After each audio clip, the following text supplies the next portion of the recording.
ओम शांति। आज मीठे मीठे से बाबा ब्रह्माचंद द्वारा कहते हैं, मीठे मीठे बच्चे, बाप आज हमें ब्रह्मा बाबा के बारे में बता रहे, क्योंकि शिव बाबा जिस सन में आए उनको उन्होंने निमित्त क्यों बनाया, इसलिए आज मीठे मीठे शिव बाबा हमें ब्रह्माचंद के बारे में बता रहे हैं।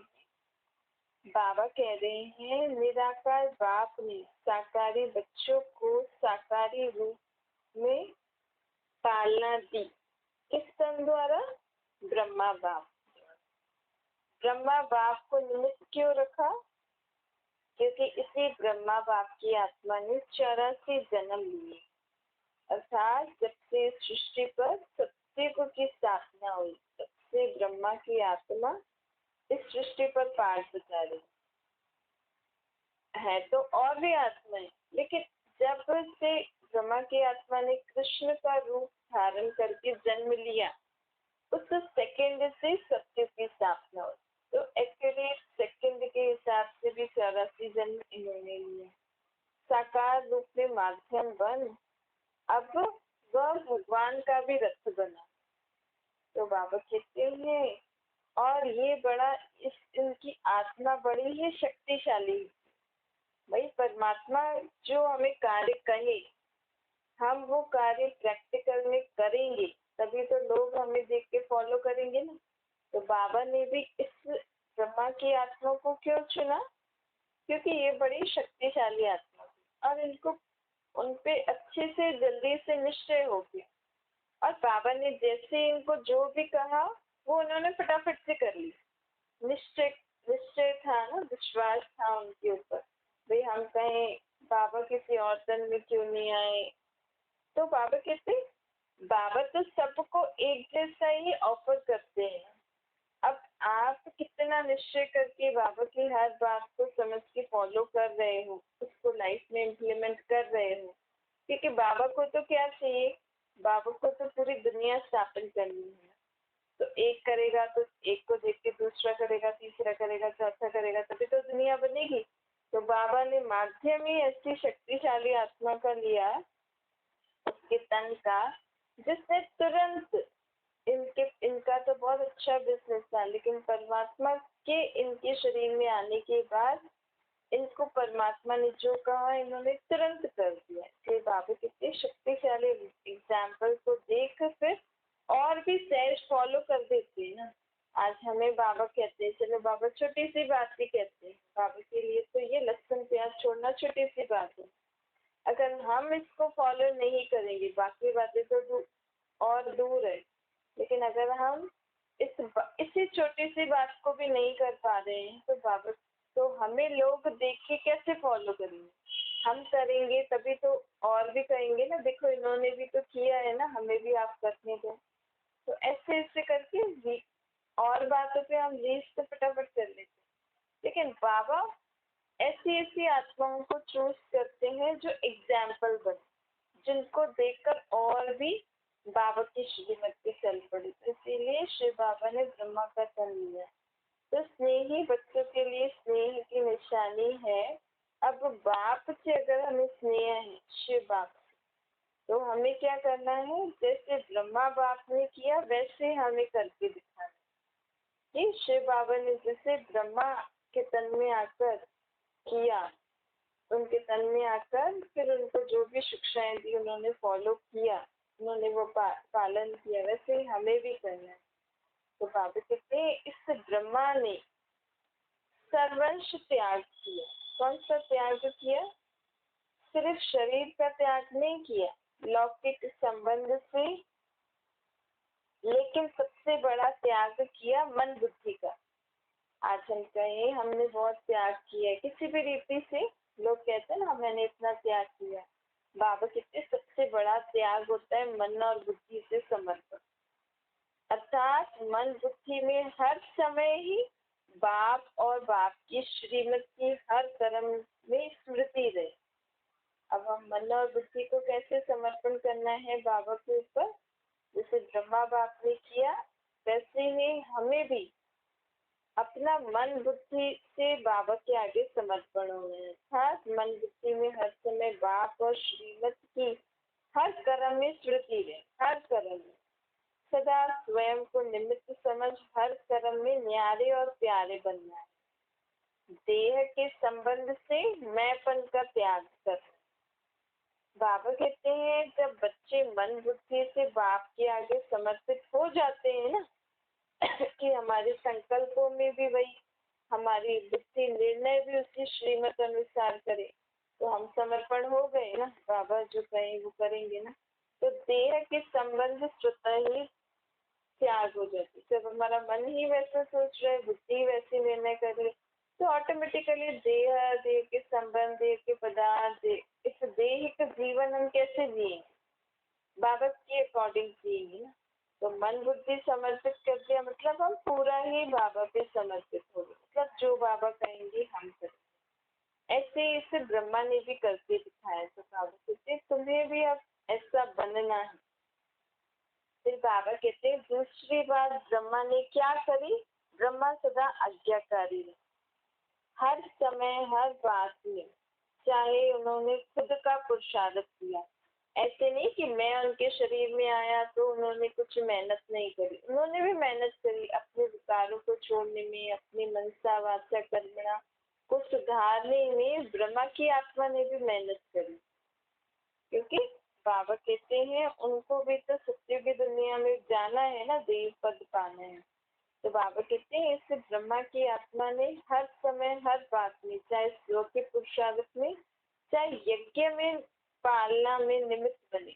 मतलब जो भी उन्होंने नई संस्था स्थापन की उसमें भी उन्होंने काफी पालना में, ऐसे नहीं कि मेरे शरीर में शिव बाबा आ रहे हैं तो मैं कोई कर्म नहीं करूंगा, नहीं। ब्रह्मा बाबा ने फिर भी सब कुछ किया, क्योंकि एक ही ब्रह्मा, और उन्होंने माँ का भी पार्ट बजाया है, बाप का भी पार्ट बजाया। ब्रह्मा की आत्मा ने बल से वो पुरुष तन में, शिव बाबा भी आए पुरुष तन में। तो शिव बाबा कहते हैं जब से मैं इसके तन में आया तो इसका पार्ट माँ का भी शुरू हो गया, क्योंकि शिव बाबा बाप बन गए और ब्रह्मा माँ बन गई। और शरीर के नाते तो फिर ब्रह्मा को पिता भी, अलौकिक पिता भी कहा जाता है। तो बाबा कहते हैं सब कुछ कार्य करते भी, हम घर में कार्य करते हैं सारा दिन, तो कहीं ना कहीं थोड़ा बहुत तो हम फ्रस्ट्रेट होते हैं, ऐसा बोल देते हैं ना, सारा दिन मैं काम करती हूँ फिर भी मुझे ऐसा सुनने को मिल रहा है, ऐसा हो रहा है, ऐसा। लेकिन बाबा कह रहे हैं देखो ब्रह्मा की आत्मा ने खुद का भी पुरुषार्थ किया, मेहनत भी करी और इस पूरे यज्ञ की पालना भी करी, और हर चीज आज्ञा अनुसार। ऐसे नहीं अलबेले बन जाए कि अरे कोई बात नहीं, मेरे तन में तो शिव बाबा आते हैं ना, मैं तो जो चाहूँ कर सकता हूँ। फिर भी हर बार शिव बाबा की आज्ञा अनुसार। तो बाबा हमें क्यों बता रहे हैं? बाबा कह रहे हैं ऐसे ही आप अपने घर गृहस्थी में रहकर ऐसा नहीं सोचो कि सारा दिन मुझे काम करना पड़ रहा है। अभी हमारी गृहस्थी भी बाबा का घर बन गई है ना, मेरी गृहस्थी नहीं है, बाबा के बच्चे हैं। तो आप घर गृहस्थी में रह के सब कुछ कार्य करते भी आपको बाबा की श्रीमत भी पालन करनी है, और खुद का अटेंशन श्रीमत पालन करके औरों की भी मदद करनी है, और खुद का इंटरनल स्व पुरुषार्थ भी करना। हम कहे हमें इतना काम है हम कैसे करें, लेकिन बाबा आज हमें ब्रह्मा बाबा का एग्जाम्पल क्यों बता रहे हैं? क्योंकि आपके घर में कितने बच्चे होंगे? 2 4 इतने ही होंगे ना, फैमिली में कितने होंगे? 5 10 होंगे, 10 होंगे। लेकिन ब्रह्मा बाबा के शरीर में शिव बाबा आते थे, लेकिन उन्होंने तो एक पूरा ही शुरू में तो 300 400 लोग इकट्ठे आते थे, और ये इस संस्था की स्थापना करनी थी। तो उस समय उन्होंने सब कुछ कार्य भी किया, अपने आप को परिवर्तन करने का स्व पुरुषार्थ भी किया। ऐसा नहीं शिव बाबा उनके शरीर में तो सब वही उनको आशीर्वाद है, उनको डायरेक्ट शक्ति दे दी। तो बाबा कहते हैं मैंने इतने बच्चों को पालना करके फिर मैंने खुद का भी पुरुषार्थ किया। ब्रह्मा बाबा की भी गृहस्थी थी, पहले अकेले थोड़ी थी, गृहस्थी थी। गृहस्थी के समय ही उनके शरीर में शिव बाबा आए, फिर भी उन्होंने सब कुछ कार्य करके इतना बड़ा इतना संस्था बनाया। तो बाबा हमें कह रहे तुम भी भले घर गृहस्थ में जहाँ भी रह रही, जो कुछ भी कर रहे हो, लेकिन जो जो हमें बाबा खुद के लिए अटेंशन पॉइंट देते, क्या देते हैं बाबा? यही तो देते हैं ना, हमें सारा दिन अपनी सोच बोल कर्म चलन के ऊपर अटेंशन करते करते टेंशन नहीं लेना है। अब हमें वो नेचुरल संस्कार बनाने, जैसे बच्चे को कैसे हम हर बात बताते रहते हैं ना, ऐसे करो ऐसे करो ऐसे करो, तो वो क्या करता है, वो एक आप जैसे जैसे सिखाओगे वैसे एक एक चीज सीखता जाता है ना। फ्रस्ट्रेट थोड़ी होता है, नहीं करूंगा मैं, आप जाओ यहाँ से। आप कैसे भी करके उसको मार के डांट के मनवाते हो ना, उसको वैसी संस्कार धारण कराते हो। लेकिन बाबा तो यहाँ में मार भी नहीं रहे, डांट भी नहीं रहे, इतना प्यार से हमें रोज रोज कह रहे कि बच्चे अपने अब सोच कर्मों को चलन को सुधारो, अपने नेचर को सुधारो, अपने हर कर्म में अपने आप को देखते रहो। यही तो कह रहे हैं ना।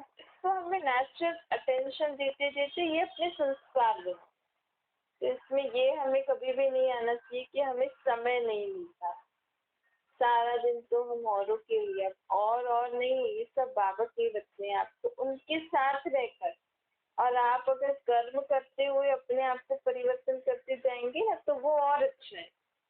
क्योंकि ऐसे हम सोचें कि नहीं, मैं पहले अकेले में बैठ के थोड़ा सा ऐसे अध्ययन करूँ, ये सब करूँ, स्टडी करूँ, उसके लिए आप रोज अपने लिए सुबह को या जब भी आपको समय मिले 15 मिनट 20 मिनट आधा घंटा, वो अलग है।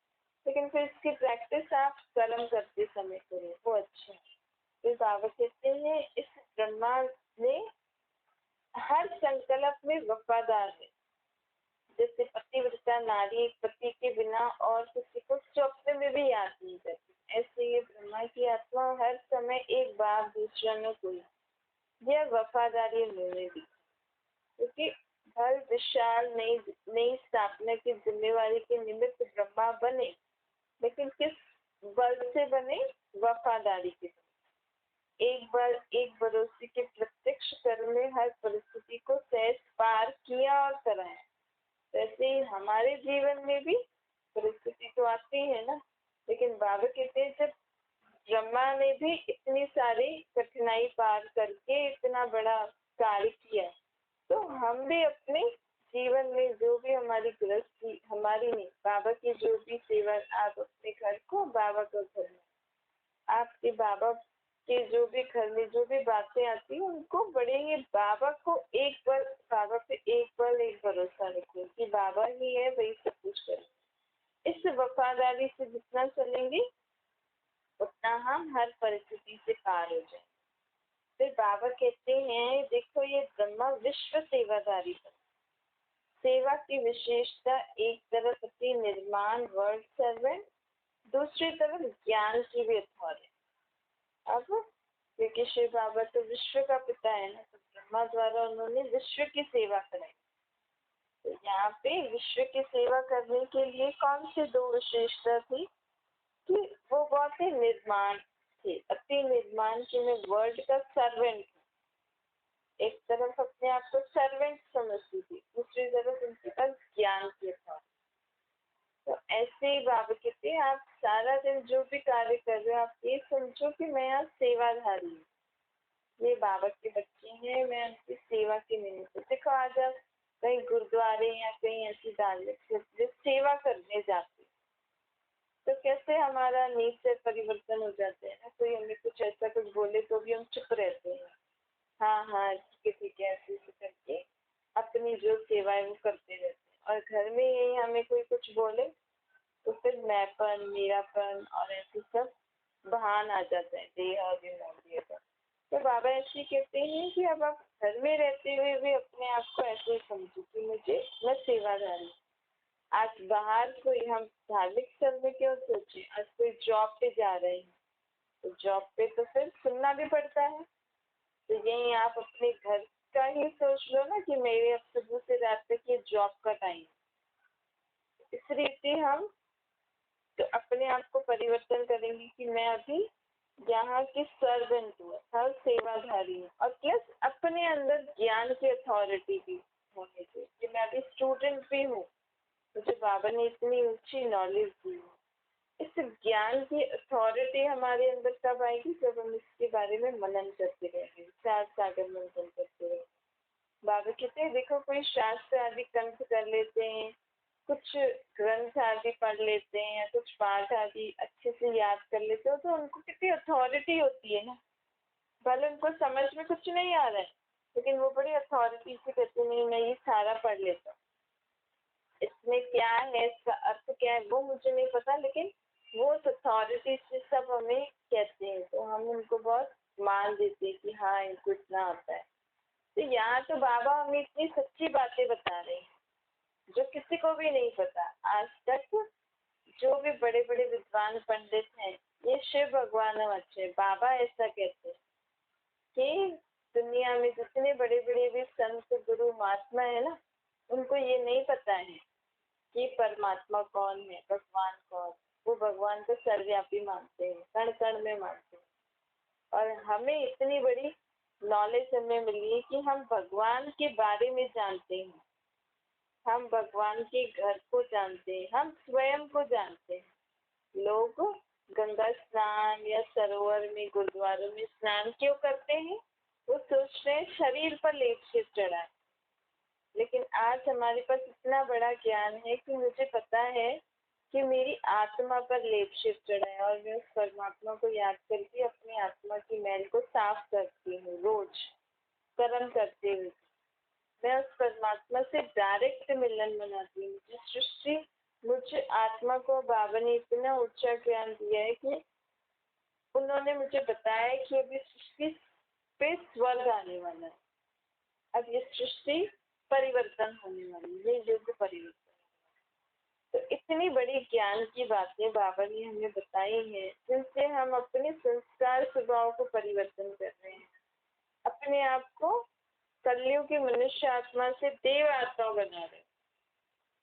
तो आपको नशा है, ऐसा आपको लगता है कि हाँ मुझ में इतना ऊंचा ज्ञान मुझे बाबा ने दिया है, एक अहंकार वाला नशा अलग होता है, लेकिन यहाँ हमें नशा दिलाना है, उसमें अहंकार नहीं है, इसमें रहम भाव होना चाहिए कि जो मुझे इतना ऊंचा ज्ञान मिला है, मुझे नशा तो है लेकिन शुद्ध नशा है, और औरों के प्रति रहम भाव भी है कि सब परमात्मा के यथार्थ परिचय को जानकर अपने बाप से उनके असली स्वरूप की स्मृति में रहकर उनसे मिलन हो। देखो लोग कितना अभी भी ढूंढ रहे हैं, और हमें इतना ऊंचा ज्ञान स्वयं परमात्मा दे। तो इस ब्रह्मा की आत्मा को एक तो निर्वाणपन था कि मैं वर्ड सर्वेंट हूँ, दूसरे ज्ञान की अथॉरिटी। तो जितना ही निर्माण उतना ही बेपरवाह, क्योंकि सर्वेंट को कोई मान शान की थोड़ी जरूरत होती है, उनको तो अपना काम से मतलब है। तो बाबा कितनी सत्यता की निर्भरता, ये भी सेवा की, और उनके पास ज्ञान की अथॉरिटी भी थी, इसलिए उनमें निर्भयता भी आई। तो ऐसे ही हम भले सारा दिन जो भी हम कार्य करते हैं उसमें हमारे अंदर निर्माणपना भी आना चाहिए और सत्यता की अथॉरिटी भी होनी चाहिए। फिर बाबा कहते हैं कि ये ब्रह्मा की आत्मा को भी तो कितना बंधन होगा ना, कितने विक्रम होंगे, इन्होंने तो पूरे 84 जन्म लिए, तो 84 जन्मों में विक्रमों का बोझा तो होगा ना, लेकिन फिर भी सदा ही बाप की याद में रहकर कर्म बंधन मुक्त, कर्म संबंध मुक्त अवस्था में कार्य करते। तो हमें भी बाबा अब ऐसा बनाना चाहते हैं, इसलिए बाबा हमें कहते हैं अब ऐसे नहीं बोलो कि हमारे पास टाइम नहीं है, ये नहीं है। बाबा कहते हैं ब्रह्मांड के पास तो कितनी रिस्पॉन्सिबिलिटी, फिर भी उसने किया ना, और वो भी 60 वर्ष के बाद। हम तो फिर भी हमें जल्दी एज में बाबा मिल गए, लेकिन उनके तो 60 वर्ष के बाद बाबा आए। बाबा कहते हैं सर्वंश अर्थात संकल्प स्वभाव संस्कार नेचर में भी बाप से, मतलब हमें घड़ी घड़ी यही संकल्प करना, मुझे आत्मा का हर संकल्प स्वभाव संस्कार नेचर बाप समान। अगर अब तक भी चलते चलते समझते हो, कहते हो ये मेरा स्वभाव है, मेरी नेचर है, वह ना चाहते हुए भी मेरे ऐसे संकल्प चल जाते हैं, बोल निकल जाते हैं। तो इसका मतलब हमने अभी अपने को पूरी रीति बाबा को दिया नहीं। जो हम कहते हैं ना, मेरा तन मन धन ये सब आपका है।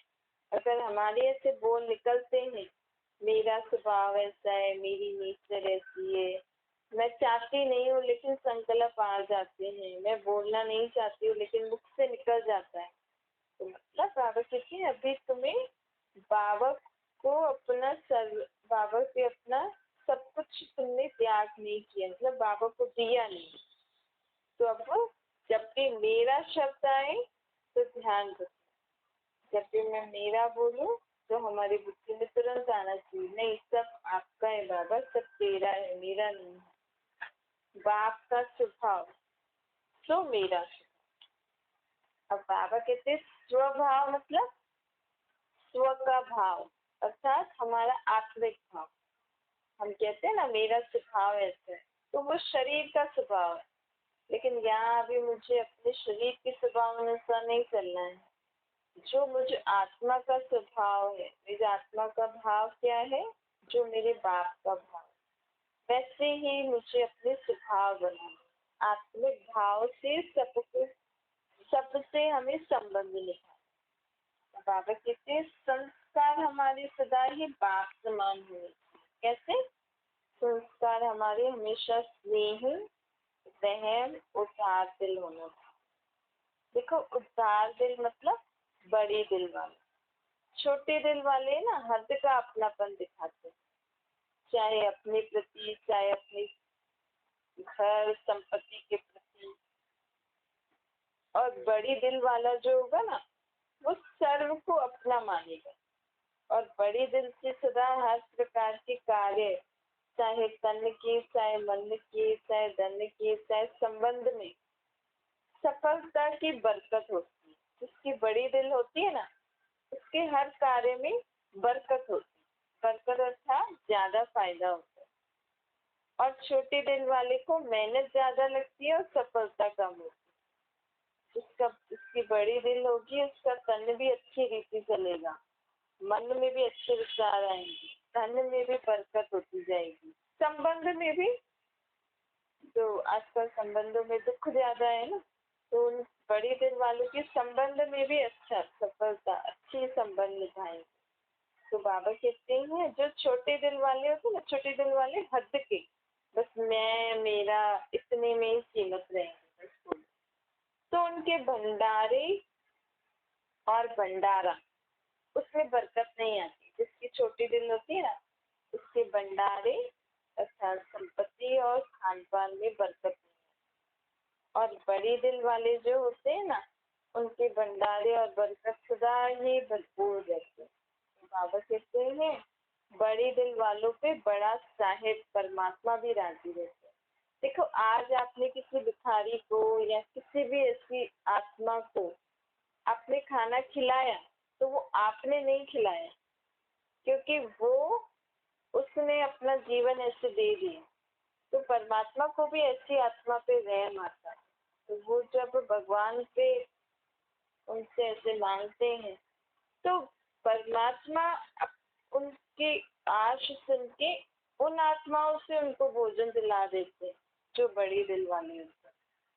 हम तो कहते हैं मैंने दान किया, मैंने नहीं दान किया। बाबा कहते हैं कि ये जो इतने सारे तीर्थ पे जाते हैं ना, पैदल पैदल जो पहले जाते थे, अब खान पान क्या लेके जाएंगे, लेकिन जिस भी देव देवी के याद में उनकी उसमें पूरे मंदिर वगैरह में वो तीर्थ पे जा रहे हैं, तो उन देव देवियों तो वो तो खुद भी इसी सृष्टि पर पाल बजा रहे हैं। इस समय तो हमें पता नहीं था, लेकिन परमात्मा उनकी इस लगन को देखकर उनको खान पान किसी न किसी जरिए दिला देते।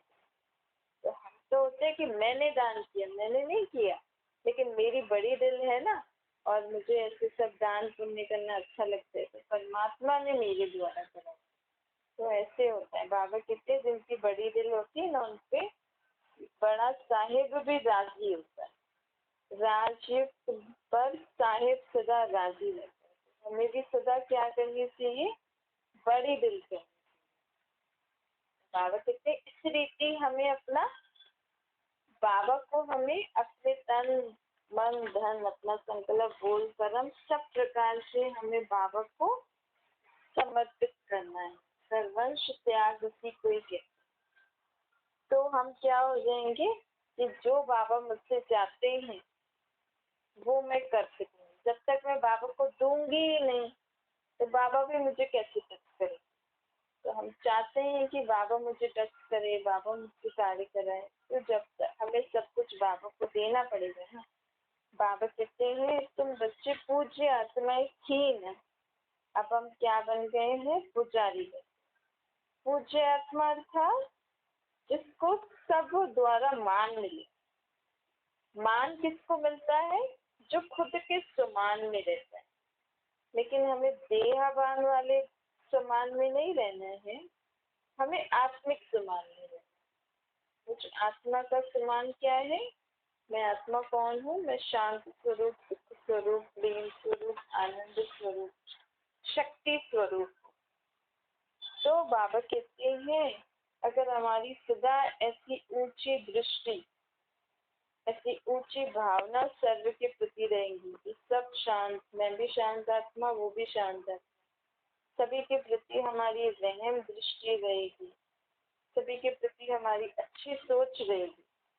जो अमानता मेरा खुद आत्मा का मैं मान रखती हूँ कि मैं शांत स्वरूप सुख स्वरूप हूँ, तो मैं ऐसी हूँ तो मेरे द्वारा ऑटोमेटिकली औरों को क्या मिलेगा, शांति मिलेगी, सुख मिलेगा, आनंद मिलेगा।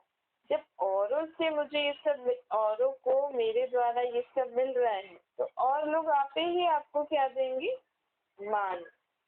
इसीलिए मुझे सदा खुद के समान में रहना। कौन से समान में, शांति, प्रेम, आनंद, ज्ञान, पवित्रता, शक्ति, सुख। जब हम सदा ही अपने इस समान में रहेंगी, मैं श्रेष्ठ आत्मा हूँ, परमात्मा की संतान हूँ, तो ऑटोमेटिकली मुझे आत्मा से औरों के प्रति वही वाइब्स जाएंगे। मैं भी औरों के प्रति ऐसे ही सोचूंगी और भी मुझे देखकर ऐसा ही महसूस करें। देखो आज कोई प्रेसिडेंट अपनी पोस्ट पे है तो सदा उसको तो सदा ये रहता है ना, मैं प्रेसिडेंट की पोस्ट पे हूँ, तो उसको ये एकदम अपना सम्मान याद रहता है। एक डॉक्टर हो, इंजीनियर हो, तो सामने वाला भी उनको कैसे देखते हैं, ये प्रेसिडेंट है, ये डॉक्टर है, ये इंजीनियर। और अगर मैं सदा ही अपने आत्मिक सम्मान में रहूं कि मैं शांत स्वरूप आत्मा हूँ, तो और भी मुझे किस नजर से देखेगी, ये शांत आत्मा है, ये सुखी आत्मा है, ये अच्छी आत्मा है। तो हमें खुद के समान में रहेंगे ना, तो ऑटोमेटिकली औरों को वाइब्स टच होते हैं, तो वो भी आपको उसी रीति ट्रीट करेंगे, वो भी आपसे उसी रीति व्यवहार करेंगे, वो भी आपको उसी रीति मान दे। तो स्वमान का अभिमान नहीं करना है। ऐसे नहीं कि मैं तो सदा ही ऊंची शांत स्थिति में रहती हूँ और दूसरे को हम छोटे या उनके प्रति घृणा भाव लेते, नहीं। हमें खुद के समान में रहना है, लेकिन उसका अभिमान भी नहीं होना चाहिए और दूसरे के प्रति घृणा भी नहीं होनी चाहिए। अगर हमारे सामने कोई अशांत हो रहा है, कोई क्रोध हो रहा है, तो हमें ये नहीं सोचना है कि मैं तो शांत आत्मा हूँ, ये तो क्रोधी आत्मा है, ऐसा नहीं सोचना है। बस मैं शांत आत्मा हूँ, अपने समान में टिक कर उनके प्रति भी आप अगर रहम की दृष्टि रख सकते हो, उनके प्रति अच्छा सोच सकते हो तो सोचो, नहीं तो नेगेटिव नहीं सोचो। अगर आप उस समय ये नहीं सोच सकते कि ये भी शांत आत्मा, ये भी शांत हो जाए, तो ठीक है, आप उनके प्रति नेगेटिव या घृणा भाव या नफरत भाव नहीं रखो, आप अपनी शांत स्थिति में रहो। तो बाबा कहते हैं देखो, हमें किसी के प्रति घृणा भाव नहीं होनी चाहिए, कैसे भी आत्मा हो, लेकिन रहम की दृष्टि से देखें, अभिमान की दृष्टि से न अभिमान और न अपमान। हमें उनका अपमान भी नहीं करना, देखो कैसी आत्मा है, कैसे लड़ झगड़ रही, ये भी नहीं बोलना चाहिए। नहीं तो फिर हमारे से ये शब्द भी निकल गए, मतलब हम रॉन्ग निकल गए, क्योंकि हम बाबा के बच्चे हैं ना। तो अगर हमने एक तरीके से हमने उनके प्रति ऐसा बोला, तो वो उनके लिए और ज्यादा ऐसा स्वभाव उनका हो जाएगा। तो हमें अब सदा ही अच्छे वर्ड्स से निकाल। तो बाबा कहते हैं हमारी सदा दृष्टि, वृत्ति, कृति ऊंची होनी चाहिए, खुद के प्रति भी औरों के प्रति भी। शरीर की तरफ दृष्टि नहीं जानी। अब हमारी दृष्टि सदा ही आत्मा की तरफ जानी है। अब अपने को इतना पढ़ा लो, आप सारा दिन आप अपने को इतना पढ़ाओ, इतना पढ़ाओ, इतना अनुभव करो कि आपके नेचर बन जाए कि कोई भी सामने आए तो मुझे उसकी शरीर पे ध्यान ही नहीं जाए, मेरी दृष्टि सदा कहाँ जाए, उनकी आत्मा पर, और सदा ही ये स्मृति रहे कि ये मेरा भाई है।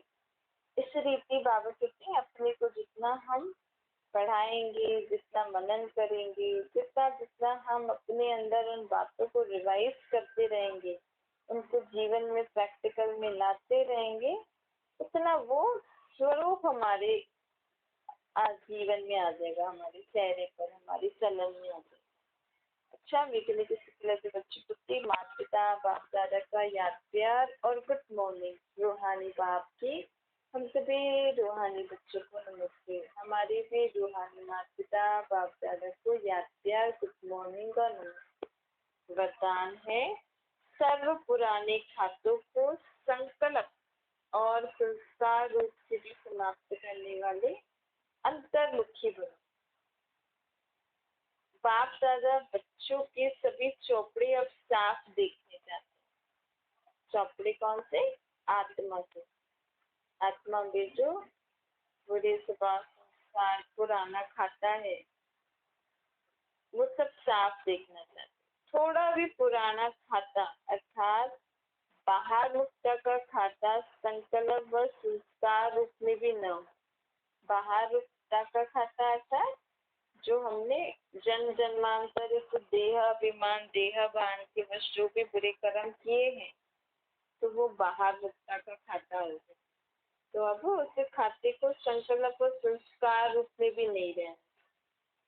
सदा सर्व बंधनों से मुक्त योग युक्त, इसी को ये कहते हैं अंतर्मुखी। इसीलिए कार्य खूब करो, लेकिन अब अंतर्मुखी अर्थात अपने को आत्मा समझ के करो। अंतर्मुखी की सूरत द्वारा बाप का नाम बाला करो, क्योंकि हम सदा ही आत्मिक स्थिति में स्थित रहेंगे तो आत्मा का बाप ऑटोमेटिकली अनुभव होगा। क्योंकि आत्मा किसके मत पर चल रही है, किसके डायरेक्शन पे चल रही है। जब हम बाबा अपने को आत्मा समझ के बाबा के मत पे हर कार्य करेंगे तो ऑटोमेटिकली हमारे कर्मों से लोग बाबा का अनुभव करेंगे, सोचेंगे कि हाँ इनको सिखाने वाला जरूर कोई ऊंचा है।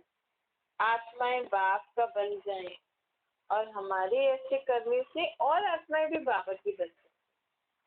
तो बाबा कहते हैं अब यही इसी प्रकार आप सेवा करें।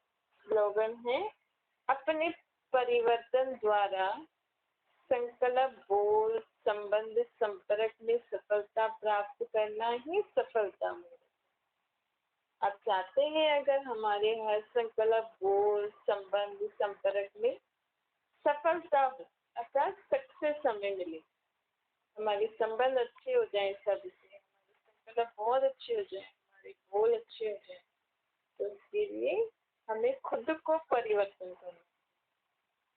तो इससे क्या हो जाएगा, हम सफलता मूर्त बन जाएंगे। अच्छा, ओम शांति।